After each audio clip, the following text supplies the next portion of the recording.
Sama.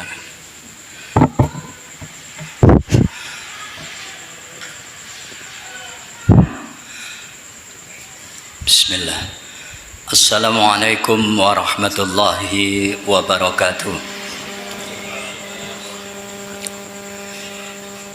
Innal hamdalillah nahmaduhu wa nasta'inuhu wa nastaghfiruh. Wa na'udzu billahi min syururi anfusina wa min sayyiati a'malina. May yahdihillahu fala mudilla lahu wa may yudlil fala hadiya lahu. Asyhadu an la ilaha illallah wahdahu la syarika lahu wa asyhadu anna Muhammadan abduhu wa rasuluh la nabiyya ba'dah. Ya ayyuhalladzina amanu taqullaha haqqa tuqatih wa la tamutunna illa wa antum muslimun. Ya ayyuhan nasu taqu rabbakumul ladzi khalaqakum min nafsin wahidah wa khalaqa minha zawjaha wa batha minhuma rijalan katsiran wa nisaa'a wattaqullaha alladzi tasaaluna bihi wal arham innallaha kana 'alaikum raqiba. Ya ayyuhalladzina amanu taqullaha wa qulu qawlan shadida yuslih lakum a'malakum wa yaghfir lakum dhunubakum wa may yuti'illaha wa rasulahu faqad faza fawzan 'azima. Amma ba'du fa inna asdaqal hadithi kitabullah wa khairal huda huda nabiyyina Muhammadin sallallahu alaihi wasallam wa syarral umuri muhdatsatuha wa kullu muhdatsatin bid'ah wa kullu bid'atin dhalalah wa kullu dhalalatin finnar. Allahumma shalli ala nabiyyina Muhammadin wa ala alihi wa ashabihi wa man tabi'ahum bi ihsanin ila yaumiddin. Saudaraku yang dirahmati oleh Allah Subhanahu wa taala, alhamdulillah malam hari ini kita ditakdirkan oleh Allah Subhanahu wa taala dapat menunaikan ibadah salat maghrib berjamaah sekaligus disertai bermajelis ta'lim kajian rutin kita setiap hari Ahad. Mudah-mudahan hadir kita di musalla yang mulia ini mendapat ridha dari Allah Subhanahu wa taala. Amin ya rabbal alamin, dan juga mendapat ilmu yang bermanfaat. Selawat serta salam mudah-mudahan terlimpahkan kepada junjungan kita Nabi Muhammad sallallahu alaihi wasallam. Bismillah. Saudaraku yang dirahmati oleh Allah Subhanahu wa taala, sebagaimana yang kita ketahui bersama bahwasannya bulan ini kita memasuki bulan akhir Rajab ya sekarang ini ya. Sudah selesai apa masih bulan Rajab?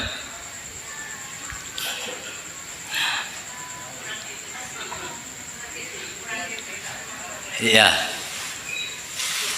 tanggal tua di bulan Rajab.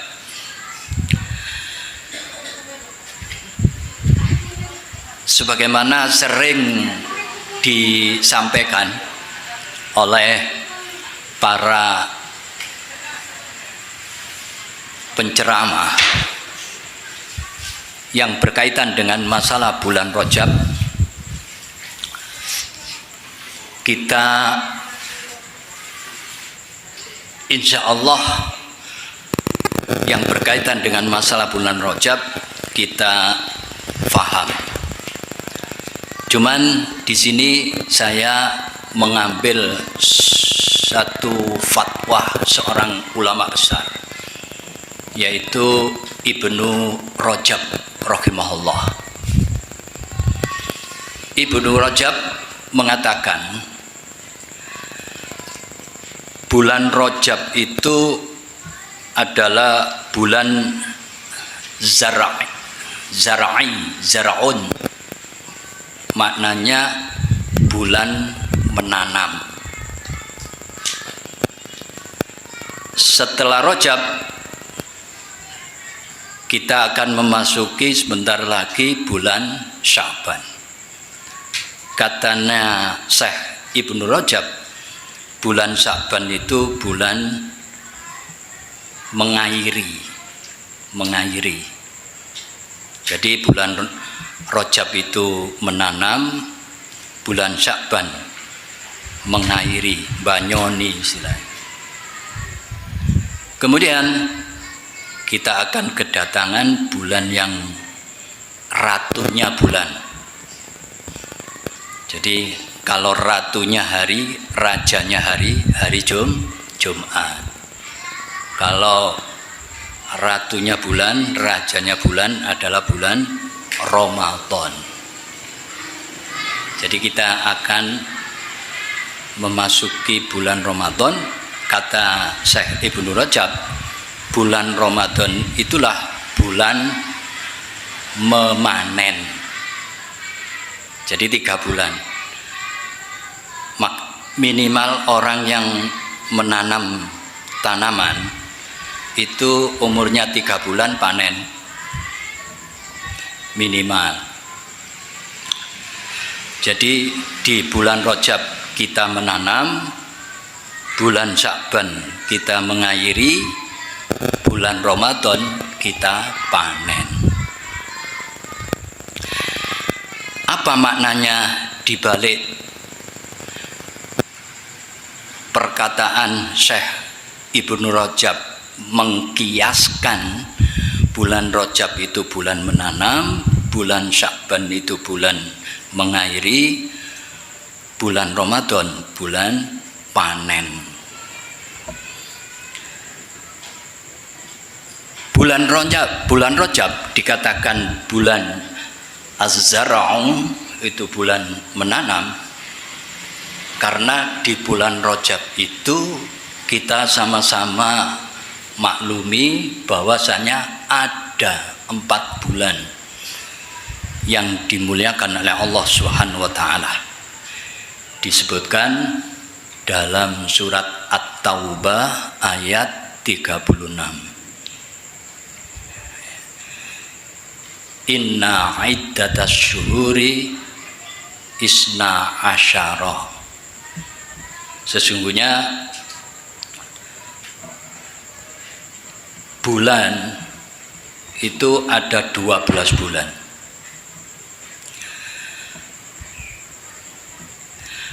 Kemudian intinya disebutkan ada 4 bulan yang disebut Syahrul Hurum, bulan yang dimuliakan oleh Allah Subhanahu wa taala,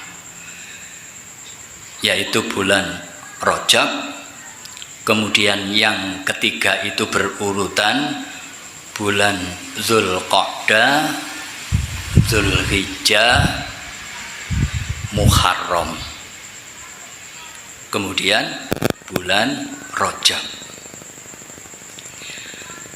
Makanya di akhir ayat itu Allah berfirman, wala tuzlamu anfusakum, janganlah kamu mendolimi dirimu.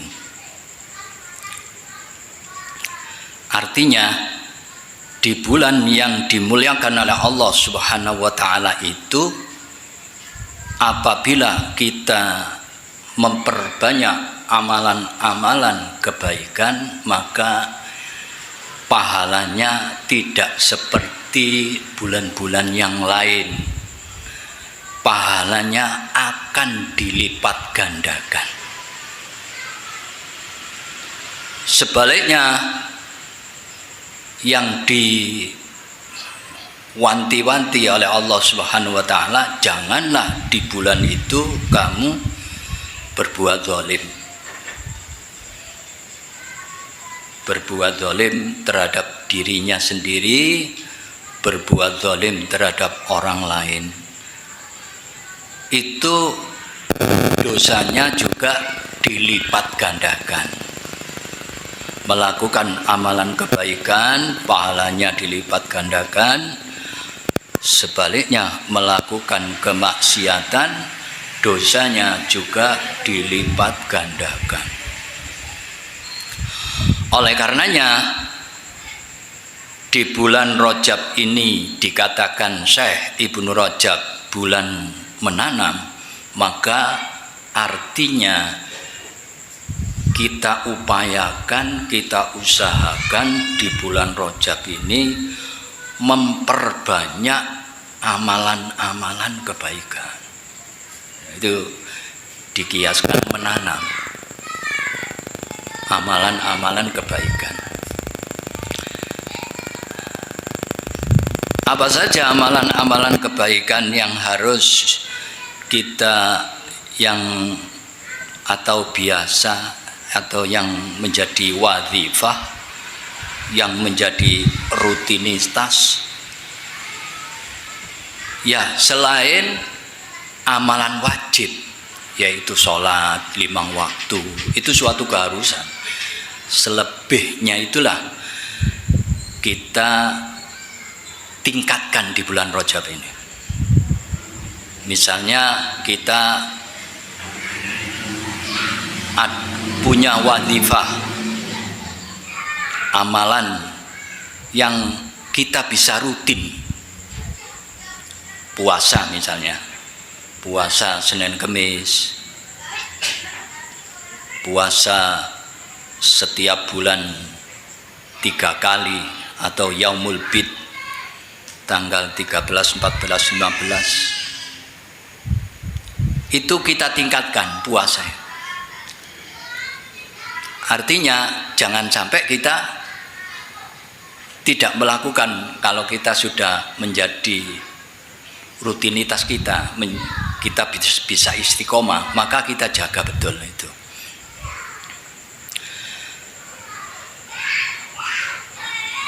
Jadi setiap bulan itu memang ada puasa sunnah, yaitu Yaumul Bid.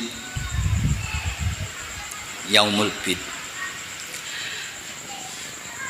Adapun puasa-puasa yang berkaitan, yang mengkhususkan di bulan Rajab, itu sumbernya menurut riset para ulama, hadisnya dhaif bahkan sampai maudhu.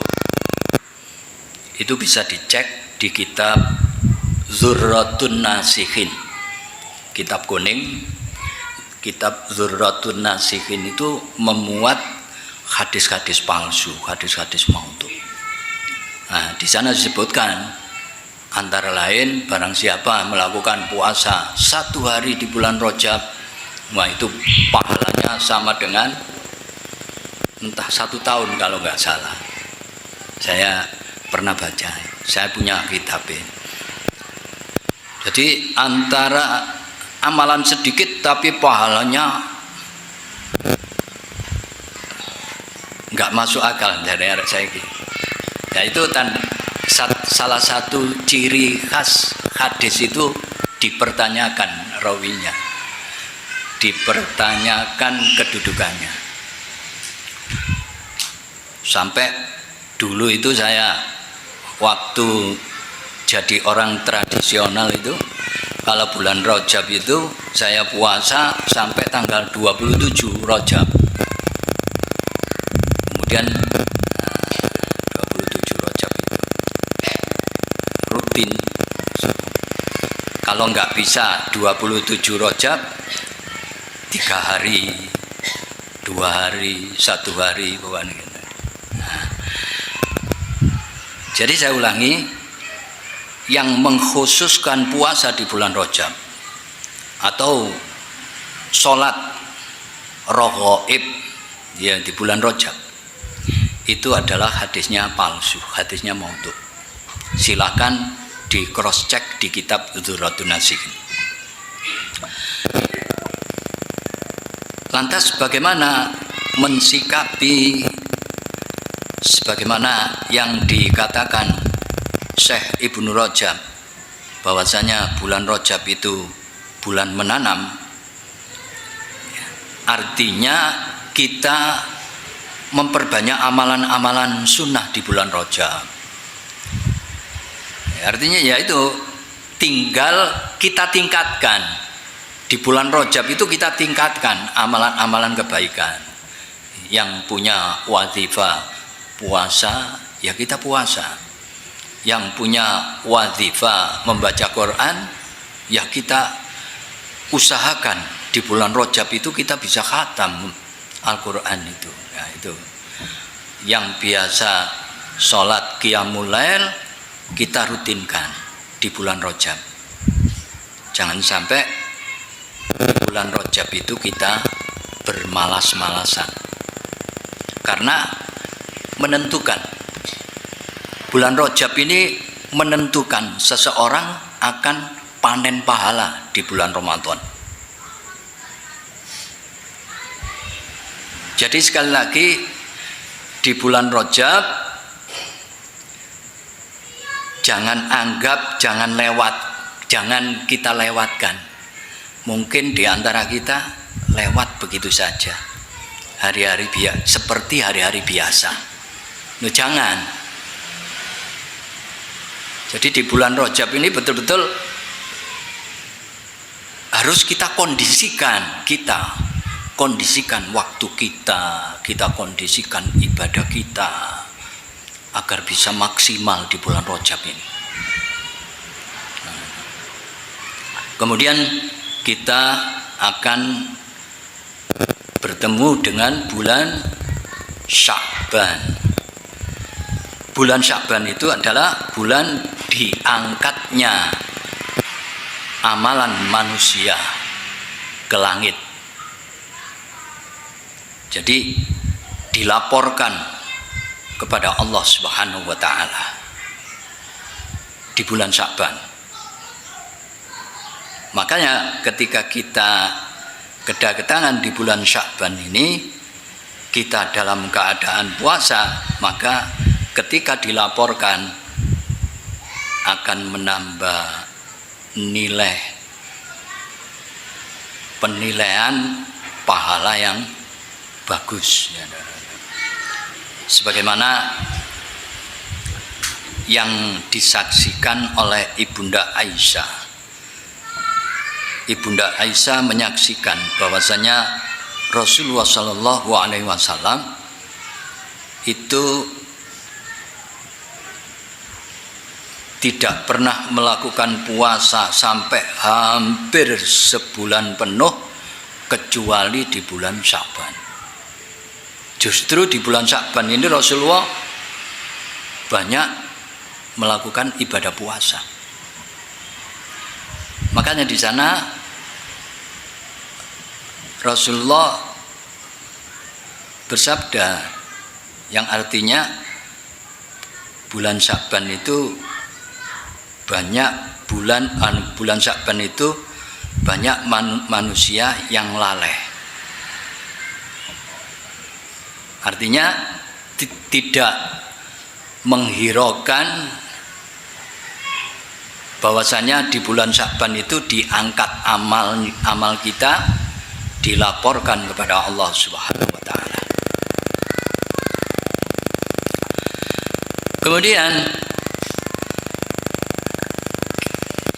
kita memasuki bulan Ramadan.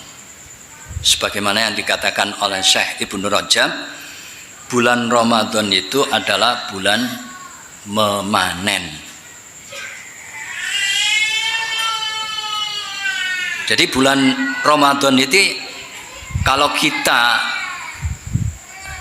Mengapa di bulan Ramadan ini sebagian kaum muslimin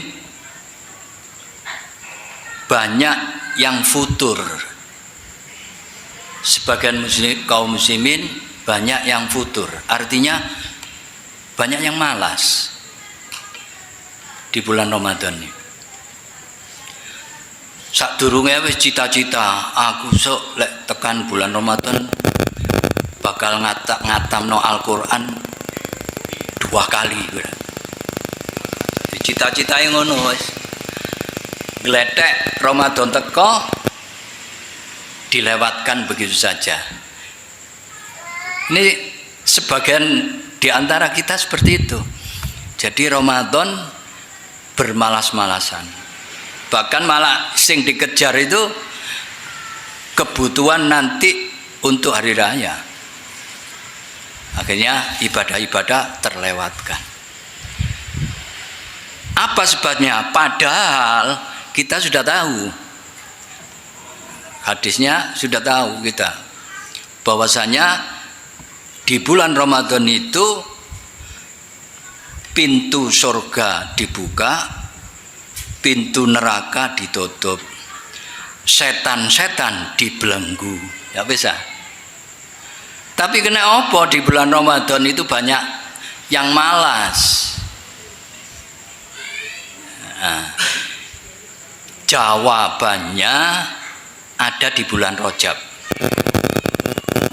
Ketika orang di bulan Rajab itu tidak mengkondisikan waktunya, tidak memaksimalkan, tidak mengusahakan melakukan amalan-amalan kebaikan, maka jangan diharap di bulan Ramadan itu akan maksimal kita beribadah.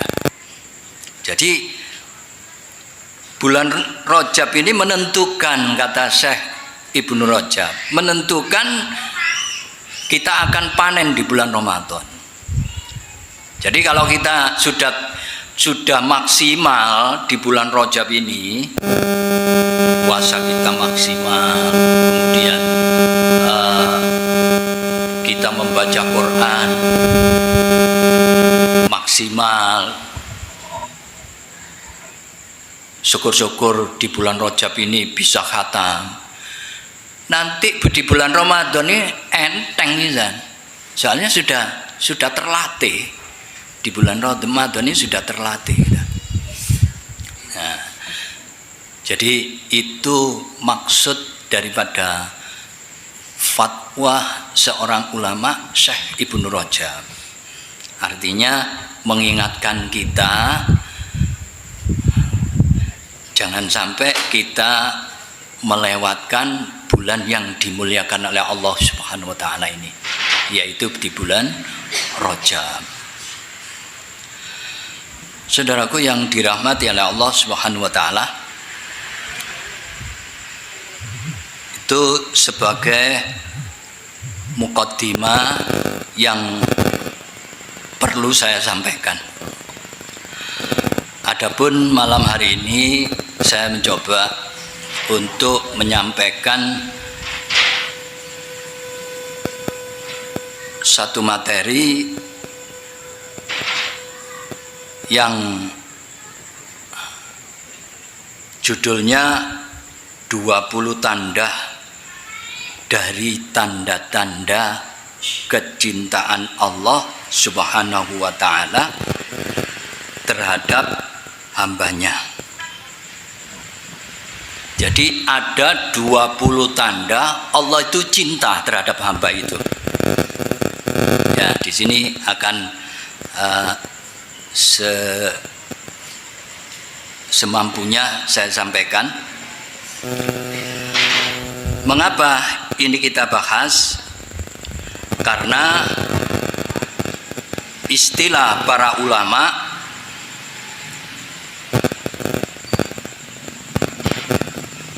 bukanlah sebuah perkara itu bagaimana Anda mencintai. Jadi saya ulangi, perkataan para ulama yang perlu digarisbawahi. Sebuah perkara itu bagaimana Anda mencintai, tetapi bagaimana Anda bisa dicintai.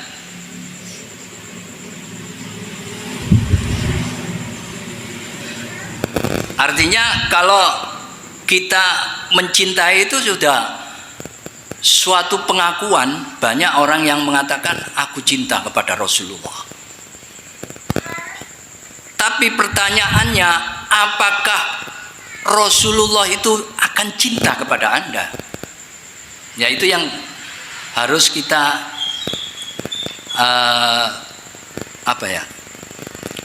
harus kita tanamkan dalam hati kita. Banyak orang yang mengaku kepada Rasulullah, tetapi perbuatannya, amalannya tidak sesuai dengan apa yang diajarkan oleh Rasulullah. Pertanyaannya, apakah bisa Allah mencintai kita, Rasulullah mencintai kita? Karena makna cinta itu mentaati.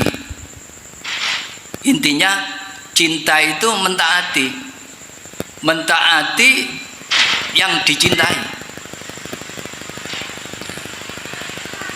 Ya, kalau tidak taat terhadap yang dicintai, itu namanya cinta gombal, itu namanya. Jadi sekali lagi, kata sebagian ulama, bukanlah sebuah perkara itu bagaimana Anda mencintai.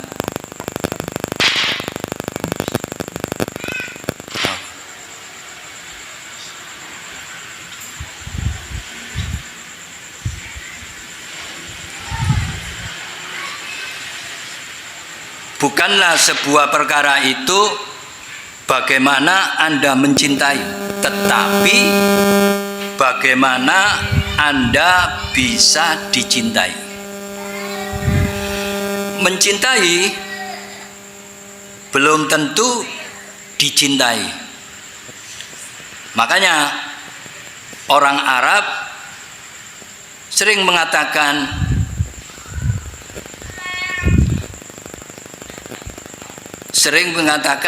aku cinta kepada Laila.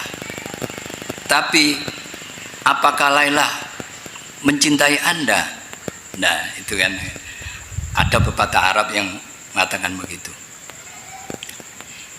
Jadi kita semua mengatakan saya cinta kepada Allah, cinta kepada Rasulullah. Apakah Allah dan Rasulnya cinta kepada kita?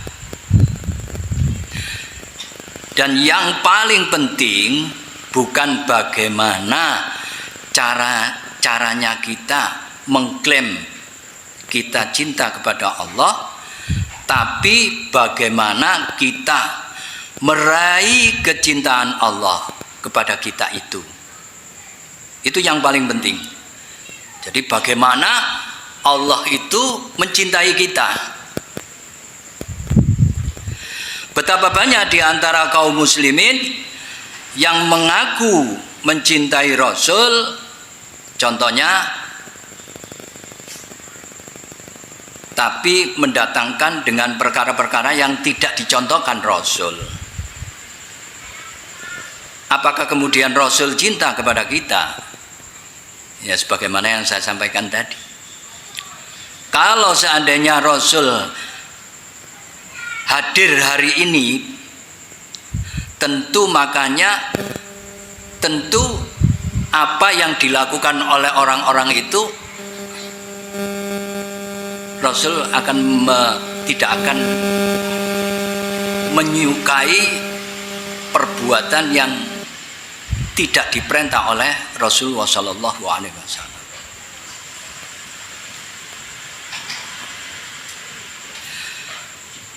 Saudaraku yang dimuliakan oleh Allah Subhanahu wa taala, kenapa kita harus mencintai Allah? Kenapa kita harus mencintai Allah Ta'ala? Dan apa konsekuensinya ketika Allah cinta dengan kita? Kenapa kita harus mencintai Allah Subhanahu wa Ta'ala? Karena Allah yang telah menciptakan kita, Allah yang telah memberikan rezeki kepada kita. Tentunya wajar kita harus mencintai Allah, karena Allah telah menciptakan kita, memberi rezeki kepada kita, maka kita mencintai Allah. Kenapa kita harus mencintai Allah?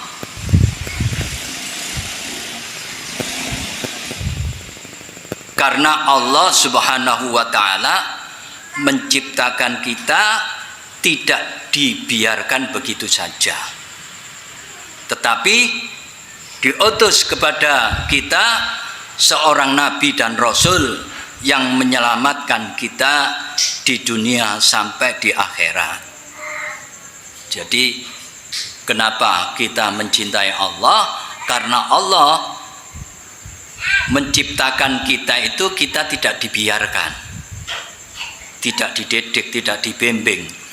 Jadi diutusnya para rasul itu salah satu kecintaan Allah terhadap hambanya,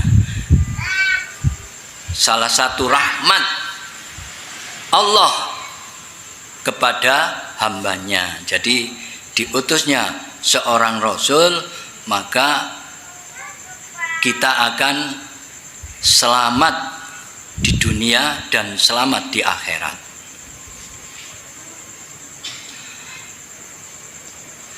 Kenapa kita harus mencintai Allah?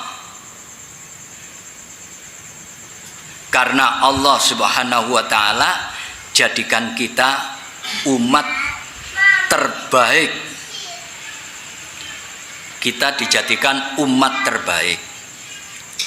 Sebagaimana Allah berfirman, kuntum khaira ummatin ukhrijat linnas ta'muruna bil ma'ruf wa tanhauna 'anil munkar.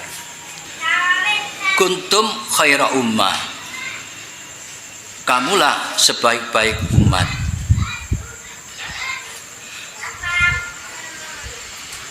Yang keluar untuk menyampaikan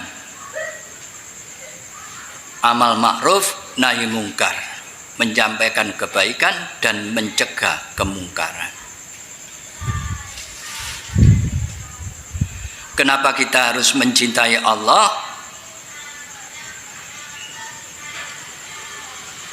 Allah Subhanahu wa Ta'ala, karena Allah Subhanahu wa Ta'ala sudah menyediakan nikmat yang besar dengan amalan yang kecil. Anda bisa bayangkan, mungkin di antara kita ada yang usianya 50 tahun. Dia sudah meninggal, 60 tahun sudah meninggal, kemudian ditakdirkan menjadi penduduk surga. Dia kekal di surga selama-lamanya dengan kenikmatan yang tidak pernah dilihat oleh mata, didengar oleh telinga, terlintas pun tidak. Itulah kenapa kita harus mencintai Allah Subhanahu wa Ta'ala. Kenapa kita harus mencintai Allah Subhanahu wa Ta'ala?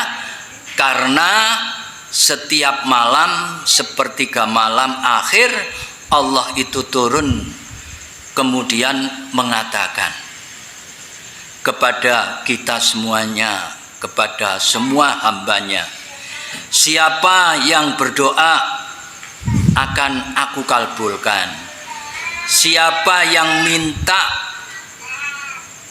akan aku kasih, dan siapa yang beristighfar minta ampun, ku berikan ampunan. Jadi itu salah satu rahmat Allah kepada hambanya. Itu salah satu alasan mengapa kita harus mencintai Allah. Jadi Allah itu setiap malam turun ke langit dunia, turun ke langit dunia sepertiga malam, menawarkan siapa yang ingin tobat akan saya ampuni, siapa yang punya hajat akan saya beri. Oleh karenanya di bulan Rajab ini sampai bulan Sya'ban jangan sampai kita lewatkan. Jangan sampai kita lewatkan munajat kepada Allah Subhanahu wa taala.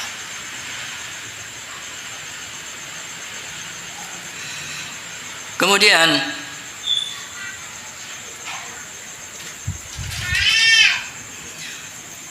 kenapa Allah Subhanahu wa taala harus kita cintai? Sebab kalau Allah Subhanahu wa taala mencintai kita, apa yang terjadi?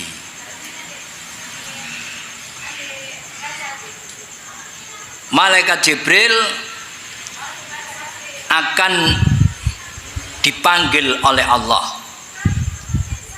Kemudian Allah katakan kepada malaikat Jibril, "Ya Jibril, aku suka dengan si fulan. Kau harus cinta juga dengan dia." Maka kemudian malaikat Jibril menyeru kepada seluruh malaikat yang ada di bumi, yang ada di langit, yang ada di arsy, yang jumlahnya tidak ada yang tahu kecuali Allah. Apa kata malaikat Jibril? "Wahai malaikat, innaha ahabbahu." Sesungguhnya Allah Subhanahu wa taala mencintai seorang hamba. Wahai malaikat, Allah, di mana Allah mencintai seorang hamba, maka cintailah hamba tersebut. Jadi maknanya begini, kalau Allah sudah mencintai seseorang, maka Allah akan mengutus malaikat Jibril menyampaikan kepada malaikat Jibril, "Wahai Jibril, aku mencintai hambaku ini. Tolong serukan kepada malaikat yang ada di langit, malaikat yang ada di arsy, suruh mereka juga mencintai hambaku yang kucintai ini." Seperti itu.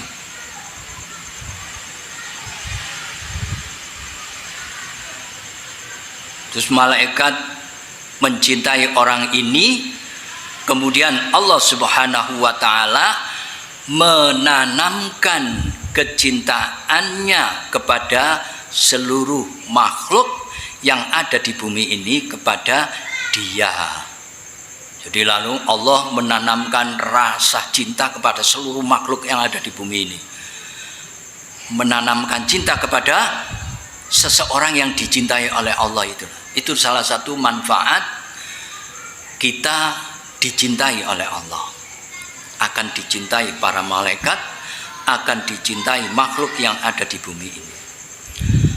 Manfaatnya kita dicintai oleh manusia di zaman Rasul, kita dicintai oleh semua makhluk yang ada di bumi ini. Salah satu manfaat dicintai oleh manusia, manfaatnya dicintai oleh manusia. Dulu di zaman Rasul itu ada jenazah lewat, yang sedang lewat, kemudian dipuji karena kesolehannya. Dipuji karena kesolehannya. Siapa yang muji?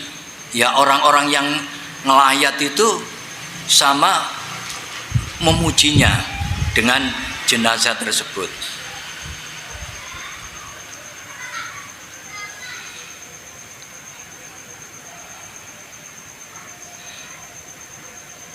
Allah merahmati si fulan yang soleh ini. Kemudian orang yang soleh, maka kemudian Rasul mengatakan, karena Rasul mendengar pujian orang-orang kebanyakan itu memuji jenazah ini. Kemudian Rasul mengatakan wajabat lahul jannah, maka jenazah yang dipuji manusia itu wajib masuk surga.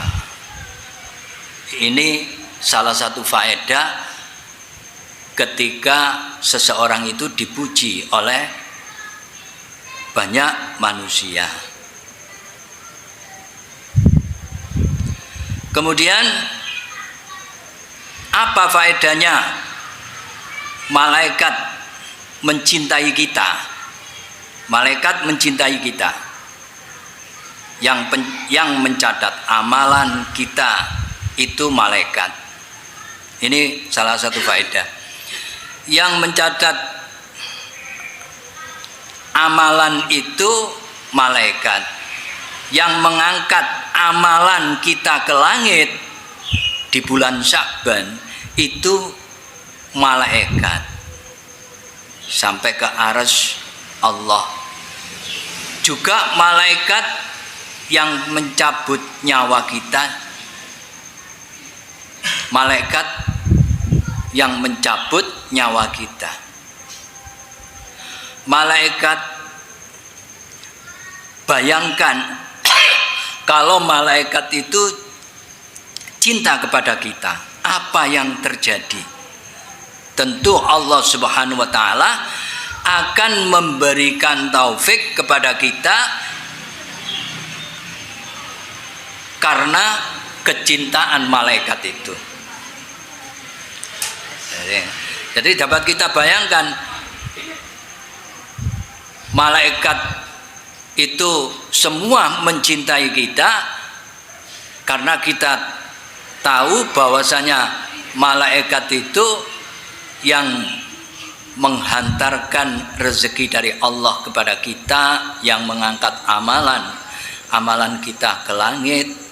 Nah, itu malaikat. Jadi kalau kita dicintai malaikat, maka tentunya berbeda dengan orang yang tidak dicintai malaikat. Itu faedahnya sangat besar sekali. Maka Allah Subhanahu wa taala berikan kematian terbaik kepada kita, sebagaimana Rasul mengatakan, innallaha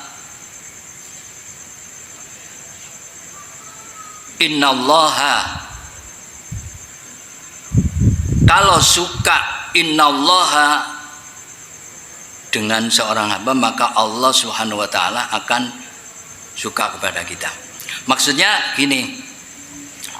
Jadi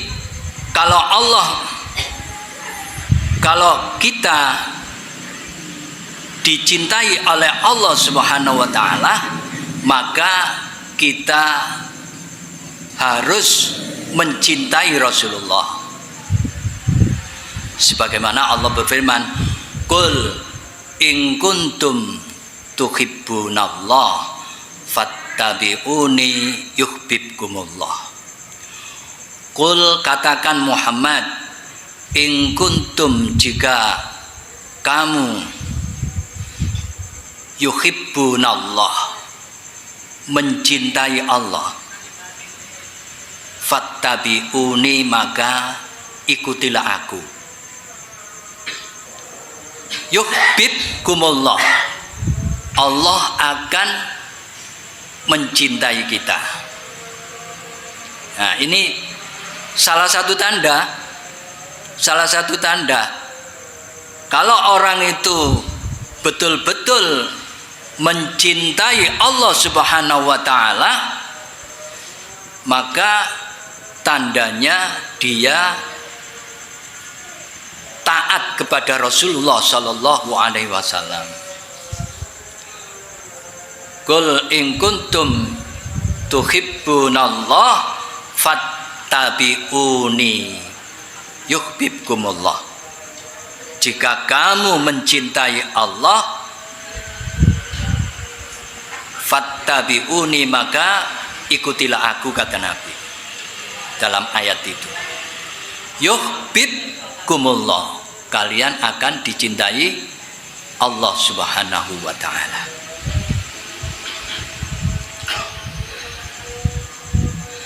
Saudaraku yang dimuliakan oleh Allah Subhanahu wa taala, maka dalam hal ini perlu kita berupaya bagaimana kita dapat meraih kecintaan Allah terhadap kita. Nah, kemudian salah satu tanda, kan tadi ada 20 tanda. 20 tanda seseorang itu dicintai oleh Allah. Di antara tanda-tanda itu yaitu mengikuti Rasulullah.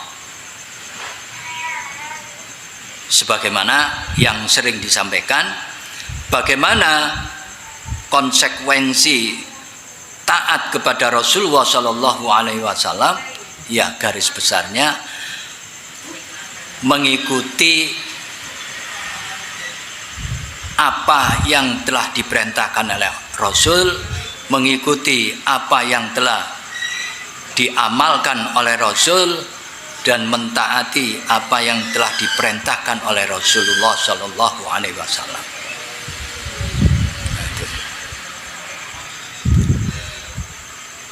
Kemudian ada tanda seseorang itu dicintai oleh Allah. Antara lain yaitu orang itu senang menuntut ilmu agama. Jadi dia setiap saat, setiap hari dia berupaya bagaimana ilmunya yang berkaitan dengan masalah agama setiap hari bertambah. Entah itu lewat majelis taklim, entah itu lewat membaca buku-buku karangan para ulama, entah itu lewat mendengarkan ceramah-ceramah di media, banyak sekali sekarang. Nah, jadi walhasil dia berusaha setiap hari itu menambah keilmuannya, karena kebutuhan ilmu itu melebihi kebutuhan makan dan minum seseorang. Jadi makan dan minum saja kita butuhnya luar biasa. Apabila kita telat aja kita kebingungan dan lain sebagainya. Nah, seperti itu kondisinya orang yang menuntut ilmu. Jadi itu salah satu tanda orang itu dicintai oleh Allah Subhanahu wa taala. Kemudian salah satu tanda orang itu dicintai oleh Allah Subhanahu wa taala, dia